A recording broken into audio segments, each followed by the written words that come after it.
Be united, B थानसा। मेरा यही एक मैसेज था। पार्टी से बड़ा जाति है, और अगर हम लोग एक आवाज में हम लोग अपने कम्युनिटी के हित में, अपने कम्युनिटी के इंटरेस्ट के बारे में बात करें, तो ये हम सबका लिए अच्छा होगा। मैंने विद्युत का स्टेटमेंट देखा, आई वेलकम इट। अगर कोई हमारे कम्युनिटी के वेलफेयर के बारे पहले बोलता है और पार्टी के बारे बाद में बोलता है, तो इसमें कोई खराबी नहीं है। जहां में कोई कम्युनिटी के थानसा के बारे बात करे, मैं उसको वेलकम करता हूं। मैंने जो कहा है वो मैं करूंगा। अगर गवर्नमेंट ऑफ इंडिया सीरियस है तो हमारे भविष्य के लिए, अगर आप सबका साथ सबका विकास चाहते हैं, तो आप 30% पॉपुलेशन, 70% ज्योग्राफिकल एरिया को इग्नोर करके सबका साथ सबका विकास नहीं कर सकते। 1 साल से हम लोग वेट कर रहे हैं। मैं 10-11 दिन दिल्ली में बैठा रहा। अगर आप सीरियस है तो बात कीजिए, अगर सीरियस नहीं है तो हम अपना रास्ता खुद चुनेंगे। लेकिन कम्युनिटी को कुछ देना पड़ेगा। नेता को कुछ मिले, कम्युनिटी को कुछ नहीं मिले, ये होगा नहीं। तो मैं ये कोशिश कर रहा हूँ। आई हैव अगेन सेड, आप प्रार्थना कीजिए, प्रे कीजिए, महाराज के लिए नहीं कि हमें कुछ मिले। हमने हमेशा तिपरासा कम्युनिटी को हमेशा साइडलाइन करके हमें डेवलपमेंट नहीं दिया गया।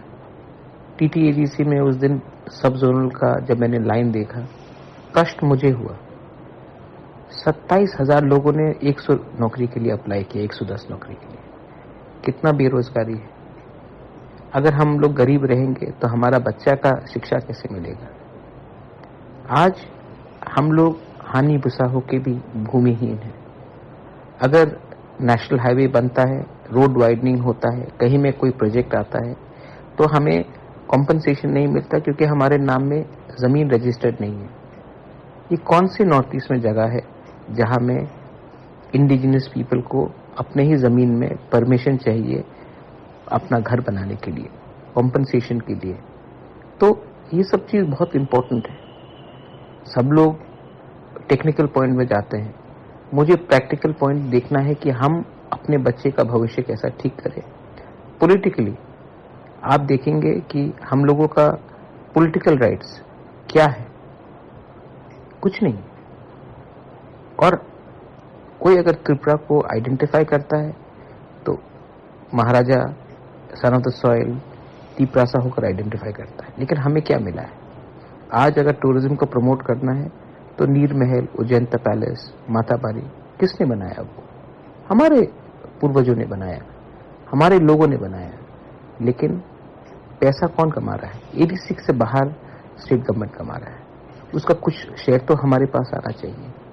ओएनजीसी, गेल, ऑयल इंडिया एक्सप्लोरेशन करता है, हमको कितना परसेंट मिलता है? 30%, जबकि 100% एक्सप्लोरेशन हमारे एरिया में होता है।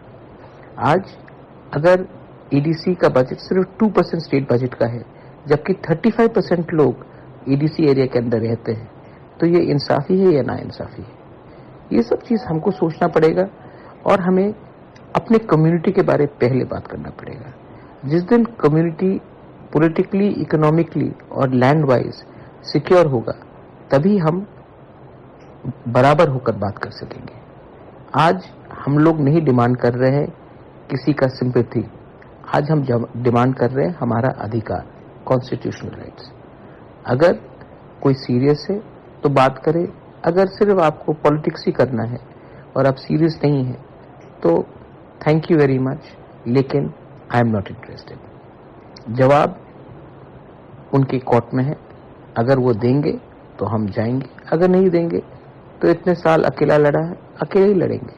लेकिन कम्युनिटी को इस बार कुछ ना कुछ तो देना है, और वो भी राइटिंग में देना है। सिर्फ मुंह बोलने से कुछ नहीं होगा। आप राइटिंग में कुछ दीजिए, हम 100% विचार करेंगे। राइटिंग में नहीं देंगे तो क्या गारंटी है कि कल फिर से हमारे संग थकाई ना हो। ये मेरा मैसेज पूरे तिपरासा को है, ना कि सिर्फ तिपरामथा को।